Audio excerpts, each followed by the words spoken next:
Bonjour les amis, j'espère que vous allez bien.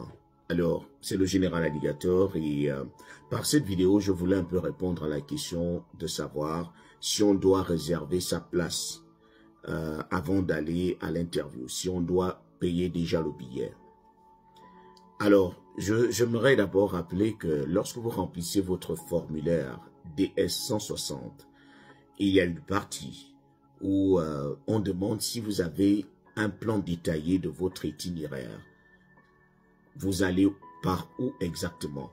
Lorsqu'on demande votre itinéraire, on veut savoir par quelle ville vous allez passer et la ville de destination. C'est-à-dire, il est fort probable que vous passiez par New York ou bien par Washington. Est-ce que vous avez cet itinéraire-là? C'est-à-dire, je vais partir un mardi 27 août 2014.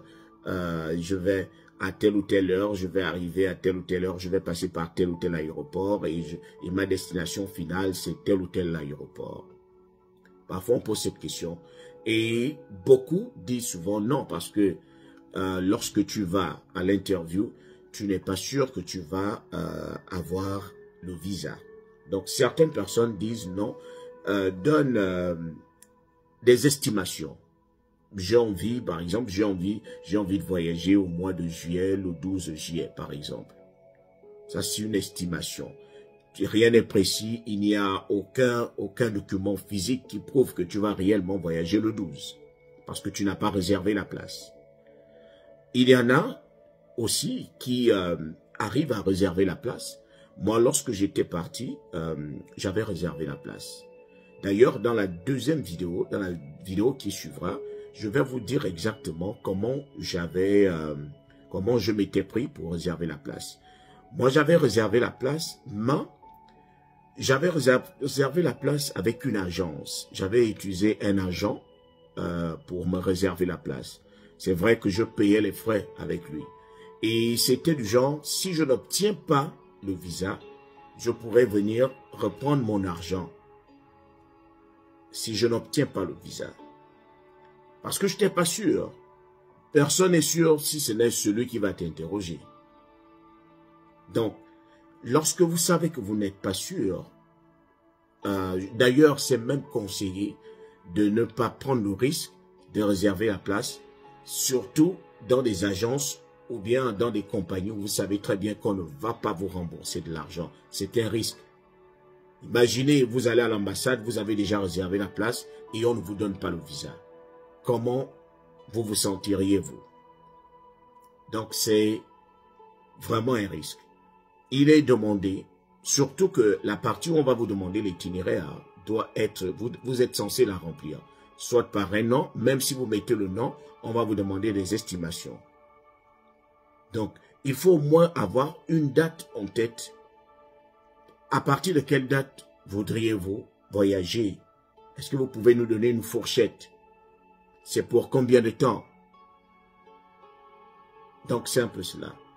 Vous n'êtes pas obligé de réserver la place. Si vous avez la possibilité de trouver une compagnie qui peut vous faire une réservation partielle en attendant que vous veniez avec une confirmation, c'est bien. C'est-à-dire, vous allez dans une compagnie, Air France ou Air Turkey, Turkey Airlines, vous leur demandez, est-ce qu'il est possible que je fasse une réservation partielle? Est-ce que c'est possible dans votre compagnie? Parce que je dois aller me faire interviewer et je ne suis pas sûr. Je ne sais pas comment ça va se passer. Au cas où cela ne marcherait pas, est-ce qu'il est possible que je vienne reprendre mon argent? C'est-à-dire juste pour avoir un itinéraire. Lorsque vous avez votre itinéraire, c'est un peu plus clair dans le remplissage de votre document en ligne. C'est-à-dire, on vous accorde plus de crédit lorsque l'itinéraire est déjà dessiné. Je n'ai pas dit que on ne va pas accorder du crédit à ceux qui n'auront pas d'itinéraire. Mais je dis, c'est un crédit de plus parce qu'on voit au moins par où tu vas passer et on voit quelqu'un qui sait déjà ce qu'il veut, quelqu'un qui est prêt. Donc, je ne sais pas si il existe encore des compagnies où vous pouvez faire des réservations partielles pour dire, je mets une partie de mon argent en gage, c'est-à-dire si je n'obtiens pas, je viens reprendre, si j'obtiens, je viens seulement compléter. C'est comme lorsque vous voulez construire une maison, vous faites par exemple une facture pro forma pour dire, bon, voilà ce que ça pourrait te coûter. Voilà l'itinéraire que ça pourrait donner. Moi, je me rappelle que lorsque j'étais allé réserver, je devais passer par le Maroc. Mais en réalité, lorsque je suis allé confirmer avec un visa, on m'avait fait passer par la Turquie. Donc, cela arrive. Mais l'essentiel, c'était d'avoir l'itinéraire une fois que vous arrivez aux États-Unis.